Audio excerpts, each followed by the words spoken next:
and thank you for viewing my project entitled Interpersonal Communication Project through Liberty University. This is done through a graduate course called HSER 508, and I'm Jennifer Gannaio, your presenter. Some essential questions that we're going to explore during this project will be, what is interpersonal communication? What is my overarching goal as a communicator? What does enlarging the conversation mean? What is my behavioral blend? And its positive and negative influence on my communication. What might some barriers be to my communication? What is noise pollution? And what is my plan of action to become a better communicator? What is communication versus interpersonal communication? Before starting this course, I thought communication was the transfer of ideas from one person to another, and interpersonal communication was just a more intimate level of communication. Stewart defines communication as a continuous, complex, collaborative process of verbal and nonverbal meaning-making. Stewart further explains that interpersonal communication is a type of communication that happens when people involved talk and listen in ways that maximize the presence of the personal. The personal refers to those fundamental uniqueness we each possess that influence our own response to receiving information and expressing ourselves. Why bother? Well, because there's a direct connection between listening, interpersonal communication, professional growth, and career satisfaction. When children experience poor communication in a household, it can lead to hurt feelings, dysfunction, or even abuse. In marriages, communication is a common starting point in the resolution of conflict. What part does listening play? According to Burley Allen, listening is an overlooked skill, but a critical one. Communication is as much about listening as it is about talking. This process of exchanging information is influenced by many different internal and external forces. Learning to be an effective communicator has the ability to change the world around us. What is the overarching goal for my life as a communicator? As a communicator, my overarching goal would be to become a more reflective listener who is fully present in conversations with the goal of adding value to the individual and creating a positive climate regardless of the topic. What does enlarging the conversation mean? According to Stewart, there are some common features of all communication. Communication involves meaning. We make meaning together when we converse. It involves choice. We make choices during communication. It involves our culture. We're influenced by our backgrounds and what we hear, perceive, and how we respond. Identities. We find our identities in what we have been communicated. Conversation. We are most strongly influenced by our conversation. And nexting. We facilitate the onward productivity of the conversation. How has my background influenced my conversation? I grew up in the household of Anglo-European family. We were not very emotional family, but there was a lot of intellectual conversations that went on. Emotional conversations weren't overly encouraged. Whereas my parents were both teachers on the university level, we definitely had a lot of conversations that focused on the intellectual and much less on feelings. Things needed to be proven. There needed to be pragmatic responses. So that governed our communication. As a young girl, I was shy. I didn't communicate easily. As I got older and I experienced success in my career, it led to leadership opportunities in a variety of diverse environments. That also helped increase my levels of communication. When I married a man in a family of Italian descent. There was lots of communication going on there. That also helped to encourage me to have a voice in a situation. He and I have had a large family, and we still have lots of conversations. Unfortunately, those conversations are sometimes impacted by my schedule. I'm time-starved. I'm a wife, I'm a mother, teacher, friend, volunteer. All of those serve to distract me from having quality communication. How has my interpersonal behavior blend influenced my conversations? Well, through this class, we've had assorted class readings and assignments that have helped bring my attention to techniques of communication and my strengths and weaknesses. We further diagnosed them by using 2 assessments in the class. One listed at queendom.com called the Interpersonal Communication Skills Test, and another one through the text by Carbonell called the Uniquely You Profile, which included the DISC personality assessment. According to the Interpersonal Communication Skills Survey at Queendom, I am insightful and able to communicate clearly to others. I possess above-average communication skills, and I demonstrate average listening skills, which I agree with and definitely choose to change. Relatively comfortable dealing with emotions, and I'm not always assertive when talking to others. I would agree with that too. My personality blend was determined through the DISC assessment. In his book, How to Solve the People Puzzle, Carbonell offers us the opportunity to complete the DISC personality behavior assessment as students. Most of us have a personality blend of types or temperaments. This helps explain why we think, act, and behave the way we do. There are two perspectives described on graphs 1 and 2 of the assessment. Graph 1 is, this is expected of me. This is the outward appearance that we perceive we offer others. In graph 2, this is me. This is the real self, what we actually come across as. According to my DISC profile results, I believe others see me as more passive than active, having strong people skills, both outgoing or reserved. I could be perceived as critical, and I enjoy well-organized environments. On graph 2, how others actually see me, they see me as inspiring and impressing, having a way with words, warm and relational, that I could lack assertiveness and avoid conflict, that I seek to please within reason, I appreciate preparedness, and I'm capable and caring. What are the positive effects that have been evident? Well, I've been told I'm approachable and good to talk to about things. I definitely have been used as a peacemaker at home, church, and in the workplace. I do have good people skills, and I enjoy fixing problems, looking at the big picture. I'm entrusted with responsibility and freedom within the leadership roles.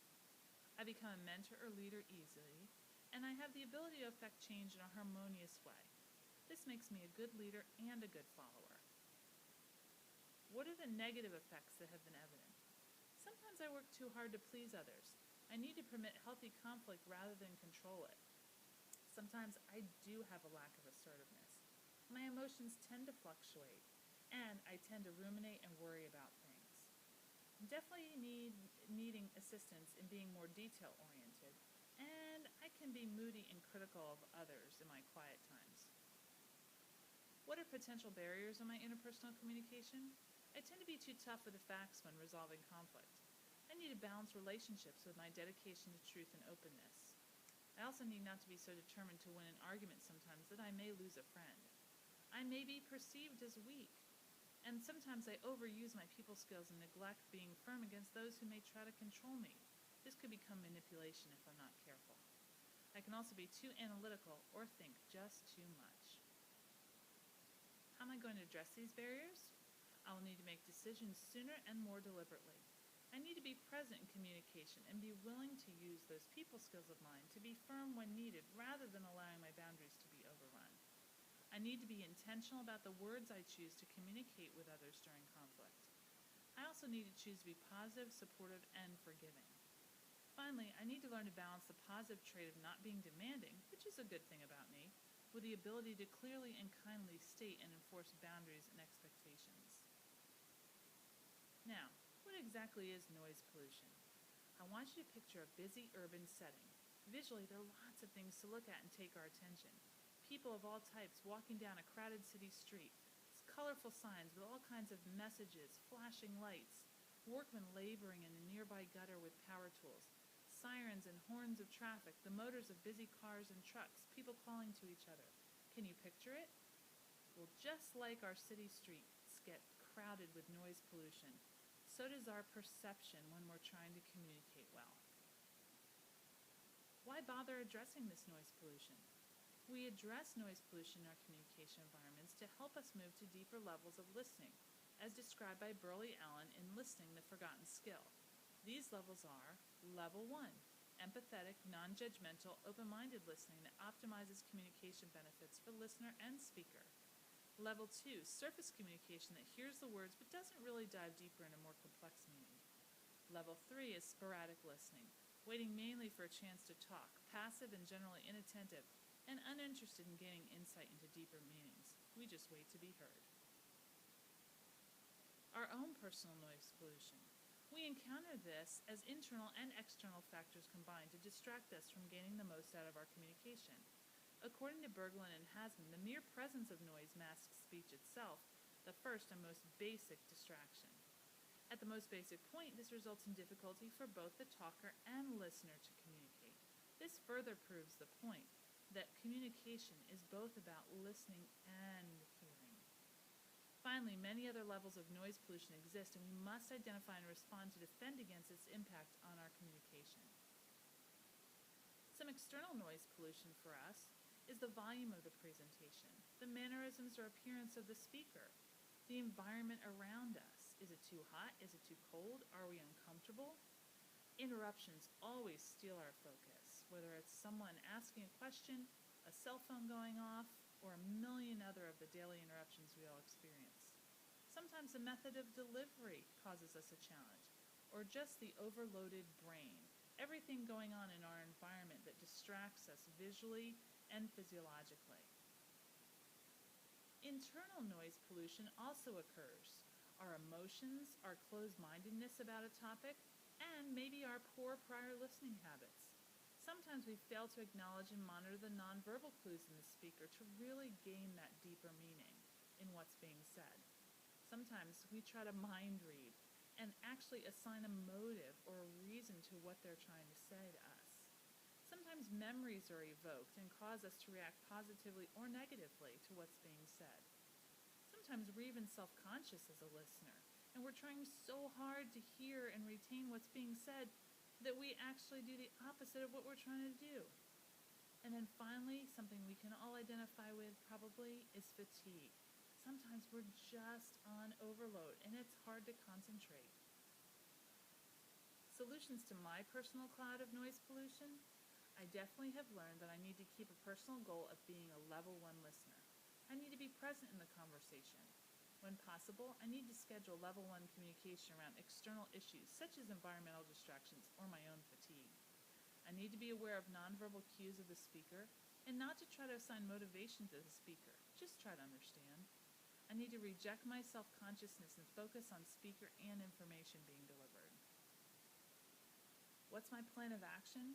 Remember, in the beginning of the presentation, I told you that my overarching goal as a communicator is to become a more reflective listener who's fully present in conversations with the goal of adding value to the individual and creating a positive climate regardless of the topic. Every plan needs action. So here's action step 1. Consider the research. By taking HSER 508, I've been exposed to an introduction of readings pertaining to interpersonal communication. I've had the opportunity to read and critically respond to the literature and plan on continuing my review of additional writings. I've also set the personal goal of becoming a level 1 listener. And also, and most importantly, I accept that no change can be introduced without the work of the Holy Spirit in my life, and that this is a pursuit that will glorify God and thus is important and worth the commitment. Action step 2, I need to understand my personal blend and how it affects my communication. By taking the course assessments that identify my personal blend and communication style, I have specific areas that would otherwise be blind spots for me if I hadn't learned about them. I can now choose to operate in my assets and work to strengthen my weaknesses by intentionally preparing to address them. Action step 3, understanding the barriers I may experience. Identify barriers, whether in personality blend, environment, internal or external locations, and respond using active listening strategies. This is something I need to do every day consistently.